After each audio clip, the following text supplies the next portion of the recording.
नमस्कार बंधू भगिनींनो, आपल्या सगळ्यांचं सहर्ष स्वागत आहे स्वास्तिकम या माझ्या चॅनलवर। आज मी आपल्यासाठी भगवद्गीता जशी आहे तशी याच्यातील सांख्ययोग याच्यातील पुढील विवरण घेऊन आलेले आहे। तरी आपण सगळ्यांनी हे श्रवण करावं। हरे कृष्ण कृष्ण कृष्ण हरे हरे हरे राम हरे राम हरे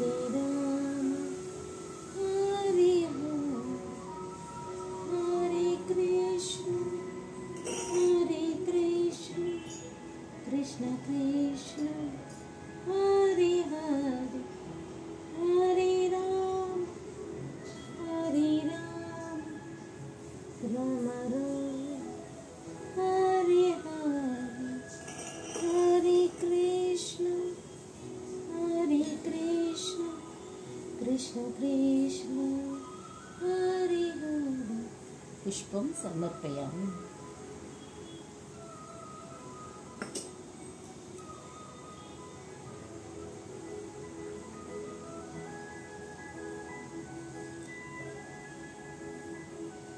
नैवेद्यं समर्पयामि।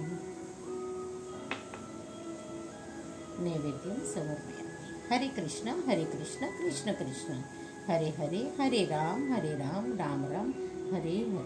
राधे कृष्ण राधे कृष्ण राधे कृष्ण।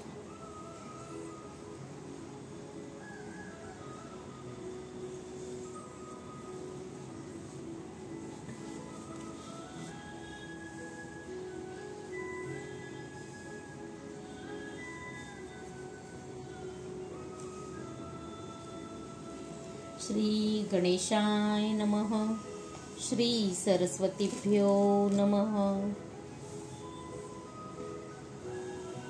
योगस्थः कुरु कर्माणि संगतत्वा धनंजय सिद्धि सिद्धयोः समो भूत्वा समत्वं योग उच्यते।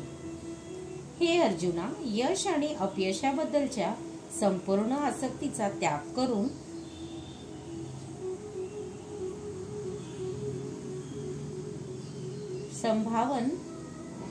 संभावालाच योग असे म्हटले जाते। तात्पर्य, श्रीकृष्ण अर्जुनाला म्हणाले, योगयुक्त कर्म करण्यास सांगतात। हा योग म्हणजे काय?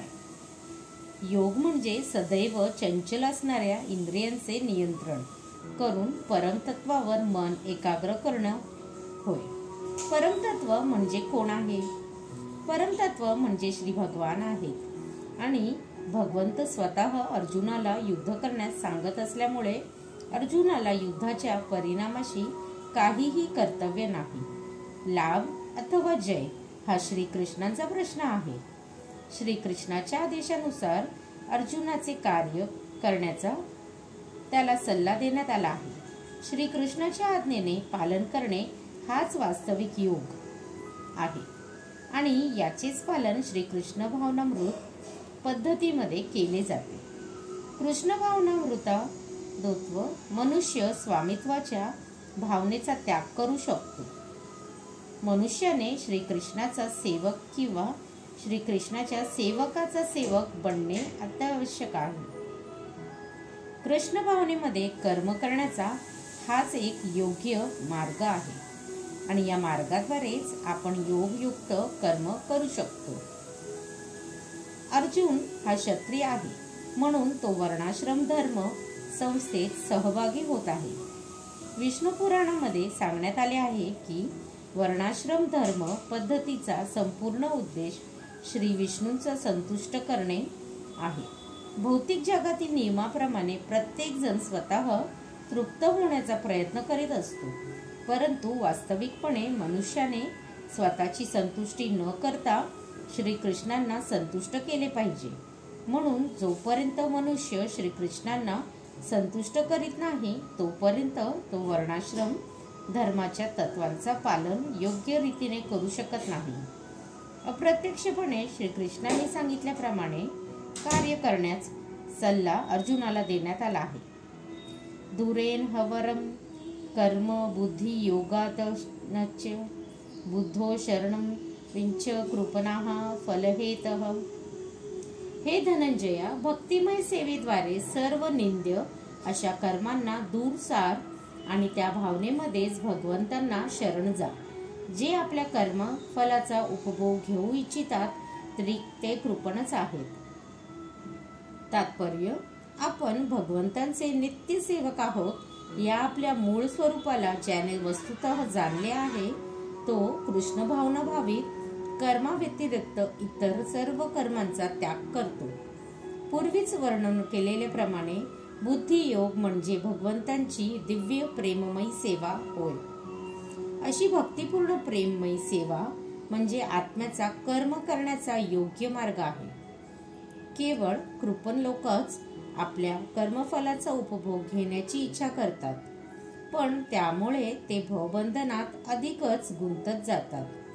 कृष्ण भावनेमध्ये केलेले कर्माव्यतिरिक्त इतर सर्व कर्म हे निंद्य अशी कर्मेच आहेत. कारण अशा कर्मामुळे मनुष्य पुन्हा पुन्हा जन्म मृत्यूच्या चक्राचा बांधला जातो. म्हणून एखाद्याने स्वतः कर्माचे कारण बनण्याची कधीच इच्छा करू नये.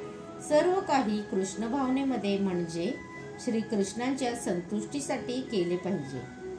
कृपण व्यक्तीला सुदैवाने किंवा कठीण परिश्रमाने प्राप्त केलेल्या संपत्तीचा योग्य उपयोग कसा करावा याचे ज्ञान नसते.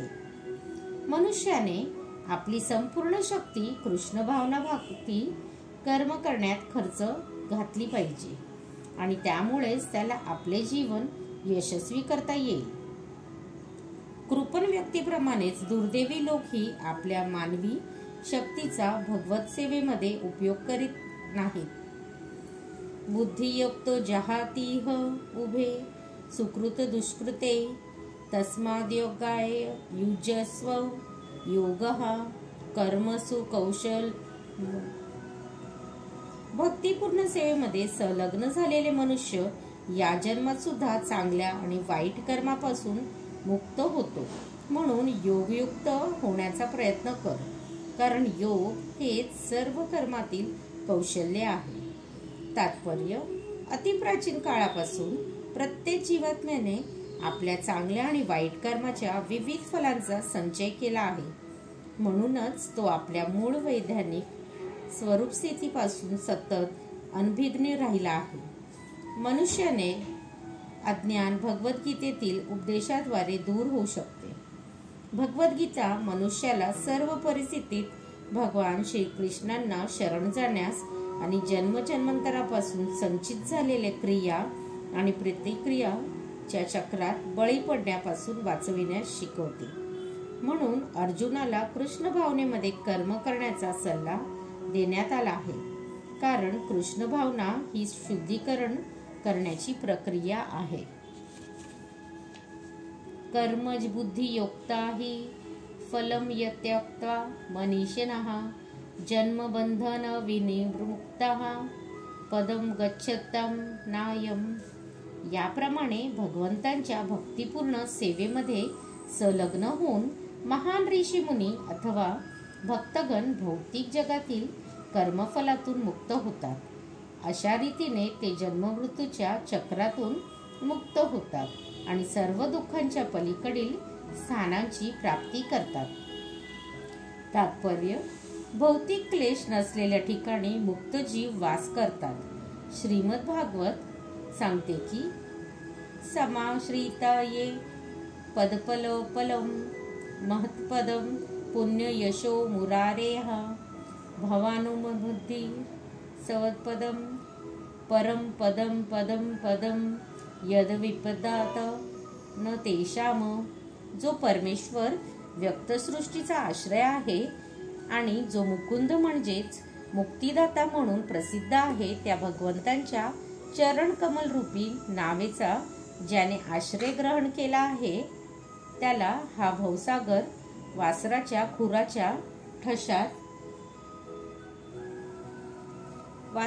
खुशाच्या ठशात मावणाऱ्या पाण्यापासून समान वाटतो. ज्या ठिकाणी पदोपदी संकटेच आहेत असे ठिकाणी प्राप्त करणे हे त्याचे ध्येय नसून परम किंवा भौतिक क्लेश विजयित स्थान किंवा वैकुंठ प्राप्ती हेच त्याचे ध्येय असते.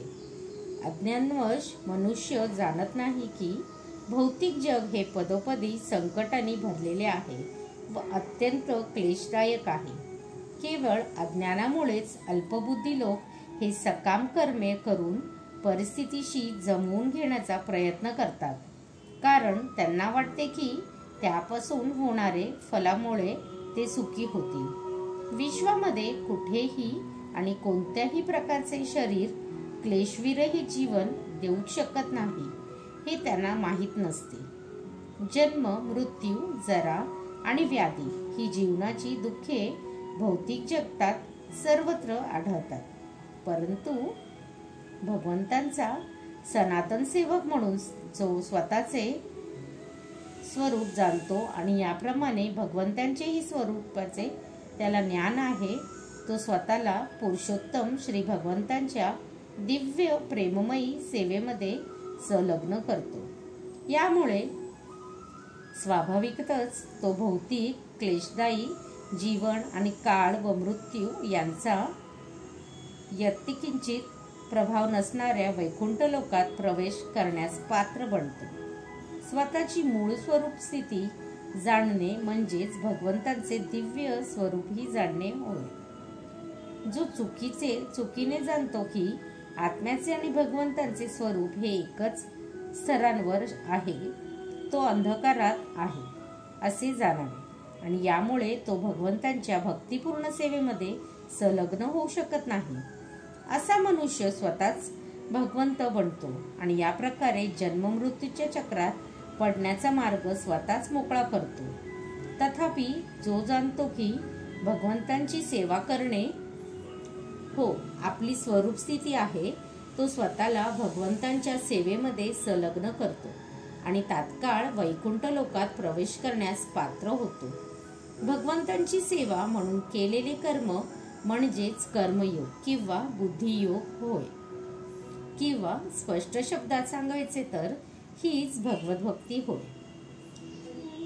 यदा ते मोहकलिलं बुद्धिर्व्यतिरिक्तस्थिती तदा गंतासी निर्वेदम श्रोतव्यस्य श्रुतस्य च.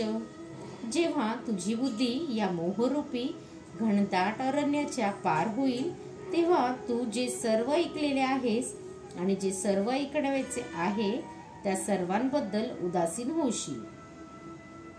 तात्पर्य: केवळ भगवंतांची भक्ती करून वेदांतील कर्मकांडांविषयी जे उदासीन झाले आहेत अशा महान भगवंत भक्ताच्या चरित्रांची पुष्कळ चांगली उदाहरणे आहेत. जेव्हा एखादा मनुष्य वास्तविकपणे श्रीकृष्ण आणि त्यांच्याशी असणारा आपला संबंध जाणतो, तेव्हा तो जरी पारंगत ब्राह्मण असला तरी तो सकाम कर्माच्या विधीपासून स्वाभाविकपणेच पूर्णपणे उदासीन होतो. भक्तांच्या परंपरेतील महान भक्त श्री माधवेंद्र पुरी म्हणतात: संध्यावदन भद्रमस्तु भवतो भोहा स्नान तुभ्यं नमो भो देवाः पितरश्च तर्पण विद्यो नाहं शमः शमयताम यत्र कवापि निद्यस्य यादव कुलोत्तमस्य कंसदीदशः स्मारमघं हरामि तदलं मन्य किमेनयन्मे. हे माझ्या त्रिसंध्या समयी प्रार्थना तुमचा जय जयकार असो. हे स्नान मी तुला वंदन करतो. हे देवतागण, हे पितृगण, मी तुम्हाला वंदन करण्यास असमर्थ असल्याबद्दल मला क्षमा करा. आता मी जेथे जेथे बसलो तेथे तेथे यदुकुळाचा महान वंशज कंसाचा वैरी श्रीकृष्ण त्यांचे मी स्मरण करतो आणि यामुळे मी स्वतःला माझ्या सर्व पापमय बंधनातून मुक्त करतो. मला वाटते की हेच माझ्यासाठी पुरेसे आहे. वेदांमधील संस्कार आणि धार्मिक विधी, उदाहरणार्थ दिवसातील त्रिसंध्या समयी करणाऱ्या प्रार्थना समजून घेणे, सकाळी प्रथम प्रहरी स्नान करणे, पूर्वजांना प्रणाम करणे इत्यादी गोष्टी या नवसाधकांसाठी अत्यावश्यक आहेत. परंतु जोपर्यंत पूर्णपणे कृष्ण भावना भावित असतो आणि भगवंताच्या दिव्य प्रेममयी सेवेमध्ये पूर्णपणे रममाण झालेला असतो, त्यांनी पूर्वीच सर्व पूर्णत्वाची प्राप्ती केलेली असल्यामुळे तो या प्रकारच्या सर्व नियामक तत्वांपासून उदासीन बनतो. जर एखादा भगवान श्रीकृष्णाच्या सेवेद्वारे ज्ञानाची प्राप्ती करू शकत असेल तर त्याने शास्त्रामध्ये सांगितलेल्या विविध प्रकारचा त्याग, तपस्या किंवा यज्ञ करण्याची आवश्यकता नाही. आणि त्याचप्रमाणे वेदांचा हेतू श्रीकृष्णांची प्राप्ती हा आहे हे न जाणता जर एखादा केवळ कर्मकांड करण्यात मग्न झाला तर तो अशा कर्मामध्ये व्यर्थ वेळ दरवडत असतो. कृष्ण भावना भक्ती व्यक्ती शब्द, ब्रह्म किंवा वेद आणि उपनिषदे यांच्या मर्यादा ओलांडून पलीकडे जातात. श्रुती विप्रत प्रतिपन्ना ते यदा स्थायासी निश्चला समाधावचला बुद्धी सदा योगमवाप्यासी. जेव्हा तुझे मन वेदांच्या डोलदार अलंकारिक भाषेने विचलित होणार नाही आणि जेव्हा ते आत्मसाक्षात्कारमध्ये समाधिस्थ होईल तेव्हा तुला दिव्य भावनेची प्राप्ती होईल. तात्पर्य, जो समाधिस्थ असतो त्याला कृष्ण भावनेचा पूर्ण साक्षात्कार झालेला असतो किंवा त्याला ब्रह्म, परमात्मा आणि भगवान या रूपांचा साक्षात्कार झालेला असतो. आत्मसाक्षात्काराची परमोच्च सिद्धी म्हणजे आपण भगवान श्रीकृष्णाचे सनातन सेवक आहोत आणि आपले एकमात्र कर्तव्य म्हणजे कृष्ण भावनेत सर्व प्रकारची कर्मे करणे हे जाणणे होय. कृष्ण भावना भावित व्यक्तीने किंवा एकनिष्ठ दृढ भगवत भक्ताने वेदाच्या अलंकारिक भाषेने, कृष्ण भावना भावित व्यक्तीने किंवा एकनिष्ठ दृढ भगवत भक्तांचे वेदांच्या अलंकारिक भाषेने विचलित होऊ नये. तसेच स्वर्गलोकाची प्राप्ती करण्यासाठी त्याने सकाम कर्मे करण्यास मग्न होऊ नये. कृष्ण भावनेमध्ये मनुष्याचा संबंध प्रत्यक्ष श्रीकृष्णांशी येतो आणि त्यामुळे तो दिव्य स्तरांवरून तो श्रीकृष्णांपासून प्राप्त होणारे मार्गदर्शन जाणू शकतो. अशा कृष्ण भावना भावित कर्मामुळे मनुष्याला फळाची आणि अंतिम ज्ञानाची निश्चितपणे प्राप्ती होते. यासाठी श्रीकृष्ण किंवा त्यांचा प्रतिनिधी आध्यात्मिक गुरु यांच्या आज्ञानाचे केवळ पालन करणे आवश्यक आहे. श्रीकृष्ण पर्णमस्तु. शुभम भवतु, शुभम भवतु, शुभम भवतु. हरे कृष्ण कृष्ण कृष्ण हरे हरे, हरे राम राम राम हरे हरे. राधे कृष्ण श्रीकृष्ण पर्णमस्तु. शुभम भवतु, शुभम भवतु, शुभम भवतु.